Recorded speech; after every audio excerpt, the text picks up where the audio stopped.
Friends, today I'd like to talk a little bit about how our name came about. Right? That's one of the number one questions that people ask me being the founding pastor here at Blessed Pier Giorgio Frassati Catholic Church. I encountered a book by his sister, Luciana Frassati, about his life called Man of the Beatitudes. And as I began to read that book, I began to kind of reflect upon his life and several things that resonated with the directive that I had received in March of 2020 from our bishop to found a new community here in Carolina Forest. And I'd say that there were really kind of 5 things in particular at that time that really resonated with me about Frassati's life. The first of those was his brief lifespan. Frassati was born in 1901 and he died on July 4th, 1925. So he died at the young age of 24 years old. And he lived during the 20th century, not too far from our own time now. Just that short span of a lifetime kind of resonated with me, not just because of his youthfulness, but also because of the youthfulness of this area that we call here Myrtle Beach, Carolina Forest, that's just exploded over the past 25 years. The second thing that really kind of came up was what Pier Giorgio died of.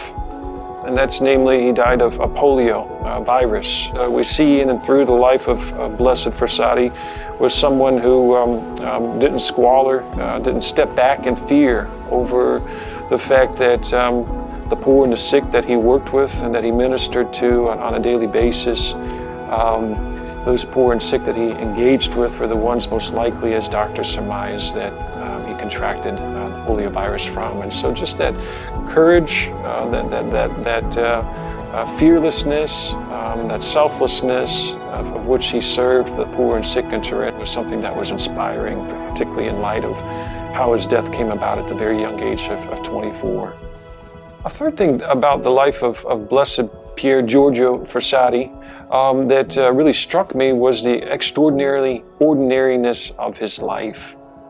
One of the interesting things that Pope St. John Paul II once said about Frassati was that in him, faith and daily events are harmoniously fused. In and through the ordinary daily life of Blessed Pier Giorgio Frassati, we see something though marvelous. Not just that he does all these things that kids today or youth today are inclined towards, love music too as well, even though he was a horrible singer. But amidst all these ordinary daily life things that he did, faith was infused in them.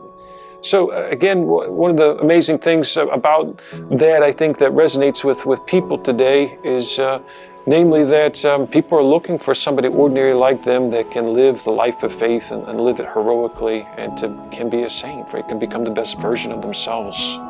Fourth, is we say around here, we take an ad extra approach, to the faith itself. We try to go deeper with Christ in that relationship, in and through the sacraments, in and through personal prayer, in and through the rosary, in and through reading of sacred scripture. And Blessed Pier Giorgio went in those ways. Nocturnal adoration was another thing that he loved to do as well. He loved to read the classic spiritual authors, the classics of the saints.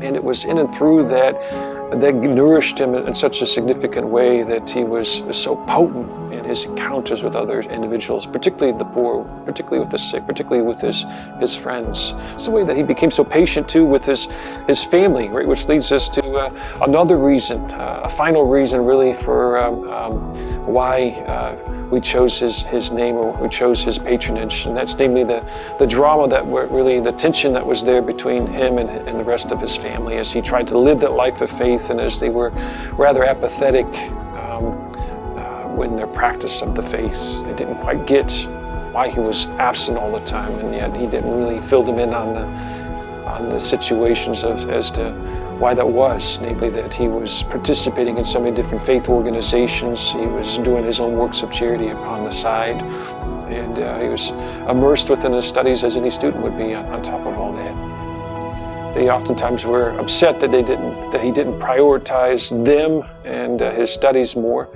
but he felt called, in and through his life of faith, to serve the poor and the sick. And those were the most important things to him.